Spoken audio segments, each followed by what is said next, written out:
Hello，大家好，又係我啦。咁今日咧就同大家玩一隻咧非常之治癒嘅遊戲，就係心動小鎮。始終我哋平時咧玩得太多打打殺殺嘅遊戲啦，間唔中玩翻一啲慢節奏嘅生活遊戲咧係非常之唔錯噶。咁大家都知道我中意玩 The Sims 啦、牧場物語啦、動心啦。咁其實呢一款心動小鎮咧，我覺得類似差唔多嘅遊戲，都係令我非常之解壓噶。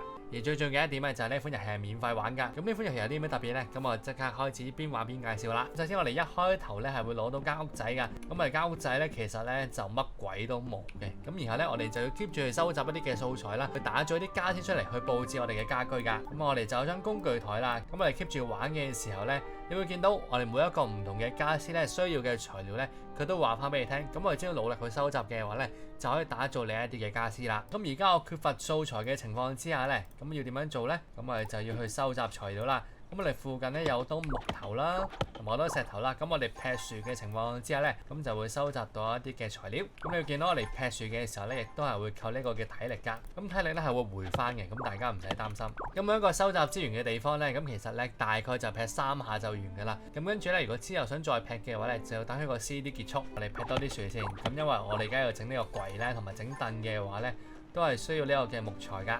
嘿，仲要間唔中咧空中嗰啲泡泡嘅時候咧，我哋記得拎到啲禮物啊，係會攞到啲獎勵噶。哇！時空扭蛋喎係咩嚟噶？第一次劈雪劈中咗啲神秘嘅嘢喎，打開嚟望望先。哇，風箏喎，可以擺喺屋企喎。劈呢種蘋果樹咧，第一下都獲得蘋果噶。咁然後咧，我哋想回體力嘅話咧，食蘋果就會回到體力啦。好啦，我哋而家收集咗咁多嘅材料啦，衣櫃就已經整到啦。嗱，整個衣櫃俾大家望下先。噔噔噔，完成咗個衣櫃，咁然後咧就喺我哋個背囊度咧，咁就拎到個衣櫃出嚟啦。咁呢個咧就係我哋呢個佈置屋企嘅一個畫面。角度唔啱嘅話咧，我哋仲係可以咧將佢咧去調整翻你想要嘅角度噶。擺住個衣櫃喺個床嘅附近先啦，跟住然後我哋整埋張凳啦，難得地就係啦，我劈咗超多嘅木啊，咁啊順便可以解鎖埋呢個嘅圖鑑。第一次整出呢個木凳，冇理由就係得一張木凳咁可憐噶嘛，我哋就擺2張喺度 fit 晒。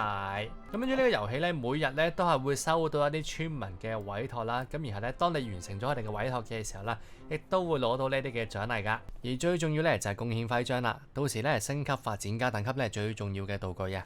而我自己玩呢啲遊戲咧，最中意玩咧就係玩釣魚嗱。咁我示範一下釣魚係點啦。嗱，例如我哋首先望到嗱呢個湖邊咧有條魚喺度。嚟啦！呢條大魚嚟嘅喎，上釣啦！喂，有 feel 啦，有 feel 啦，有 feel 啦！咁我哋開始拉佢嘅時候咧，如果見到條線咧開始咧變咗色嘅話咧，我哋就要鬆一鬆啊，唔好一下同佢扯到痕啊！哦，我哋成功釣到條歐連。我成日都覺得咧玩啲遊戲啦，釣魚係最解壓嘅。咁所以咧，當你個湖咧冇黑影嘅時候咧，我哋就要去第二個地方行遠多少少，揾第二個黑影啦，又上釣啦！哇！嗱，如果佢變咗紅色嘅話呢，就記得一定要放手。我哋釣到條新嘅魚啊！因為呢個遊戲啦，釣魚都係有一個成就啦，可以等大家慢慢升級啦，同埋解鎖更加多嘅圖鑑噶。我釣埋呢條魚俾大家望一望嗰 part 啊！上釣啦，我呢條魚都係重嘅喎，都唔係普通貨色嚟嘅。都係歐連。咁啊可以睇愛好嗰度啦。咁我而家係升緊釣魚嘅。其實你會見到之後呢，仲有好多唔同嘅愛好嘅。嗱，如果係狗奴嘅話呢，又係好開心啦，有得養狗啦。咁我貓奴嘅話呢，有得養貓喎，黐線。咁大家玩嘅時候呢，都會見到好多蝴蝶啊，好多蟲呢喺身邊飛嚟飛去嘅。之後呢，解鎖咗愛好嘅話呢，都係可以捕蟲啦、觀鳥啦、園藝啦、烹飪啦。而我自己愛好咧，主星嘅話都一定係釣魚噶啦。咁我哋只要咧每一次咧完成到足夠嘅目標嘅話咧，咁你就可以升級噶啦。咁你之後咧，佢會解鎖到嘅嘢咧係越嚟越多嘅。咁所以淨係釣魚呢一 part 咧，我都相信係有排我玩啦。好啦，咁我哋望一望烹飪啦。烹飪咧之後咧，大家就要買啲廚具啦，然後咧就要揀翻嚟要嘅菜譜，跟住咧就要慢慢去翻炒你嘅食材，然後同個廚具去互動。偷偷話你聽啦，最賺錢咧就係烹飪啦。原來呢一 part 我都會接觸，原來咧都係一個最揾錢嘅方法。到時咧大家升級得越多啦，你種嘅嘢品質越高嘅話咧，拎去賣換到嘅錢咧應該都更加高㗎。嗱，睇埋養貓啦，咁我哋咧就可以有隻貓貓啦。哇，咁跟住咧你就可以平時同佢互動啦。哇，然後又可以餵佢食嘢啦。哇，然後再影低你隻貓貓。咁我哋而家咧就做埋一個村民委託嘅任務俾大家睇下，究竟咧平時啲村民咧會委託你做啲乜嘢啦。啦。同埋呢個遊戲咧並非一個單機嘅遊戲嚟㗎，係一個多人嘅線上遊戲嚟㗎。咁所以大家係可以透過呢個遊戲一路玩嘅時候啦，認識得更加多嘅朋友。因為你又參觀下人哋屋企，人哋又參觀下你屋企。我哋而家睇睇先呢個委託任務屋頂上的貓點解呢？係啦，咁呢個曼尼亞咧都係如果你玩釣魚嘅話咧，一定會同佢經常見面㗎。好啦，睇睇先啊，我哋要交條魚俾佢，然後係咪有隻貓落嚟呢？成功咯喎！哦，黑貓嚟㗎，哇，好得意！哇哦，一條魚就收買咗你，冇啲堅持，好演技啊！減低我警戒心，然後轉過頭一下就擔走條魚走，卑鄙嘅貓。好啦，隻貓叫做星星公主。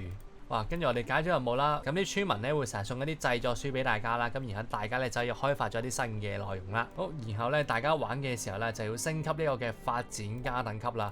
咁呢個發展加等級咧玩得越高等級嘅時候啦，越解鎖嘅嘢咧都係越嚟越多嘅，你會望到啦。現階段啦最高係可以解鎖到等級12㗎。好，我哋升級一下俾大家睇，升級咗會點啦？而家好啦，咁而家就解鎖咗呢個相簿嘅功能啦。同埋我見解鎖咗呢一個表情動作啊，哦，因為咧我今日同人互動過嘅時候啦，人哋都俾咗呢個動作我仲心諗點解我未有呢？啊，原來解鎖咗等級就會有啦。嗱，咁我都釣咗好多魚啊，而家試下咧將啲魚拎去賣呢，咁我哋睇下換到幾多錢啦。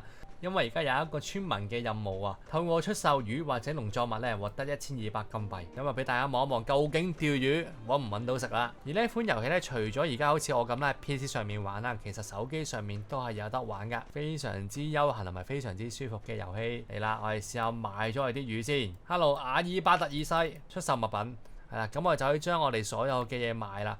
我一條魚都有75蚊，兩條85蚊，75蚊。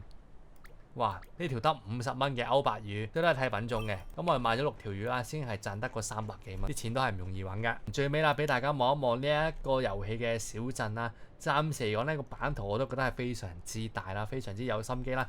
始終呢個遊戲咧作為一個免費嘅遊戲啦，相當唔錯啊！即係如果大家咧間唔中真係玩得太多打啦殺殺嘅遊戲啦，想玩翻一啲休閒啲嘅遊戲嚟講咧，呢一個遊戲非常之適合啊！所以如果大家有興趣玩呢一款嘅遊戲嘅話咧，可以望翻影片下面簡介嘅位置，加翻個下載連結俾你下載翻呢一款咁舒服嘅遊戲。最好咧就叫埋身邊嘅朋友同你一齊玩啦。咁啊，大家可以喺遊戲入面咧進行一個多方面嘅互動啦。咁啊，今集呢個遊戲介紹亦都拍到咁多啦，希望你會中意啦。咁如果大家中意嘅話，記得發 like，有啲咩想記得下面嚟講啦。咁我哋下條影片再見啦，各位，拜拜。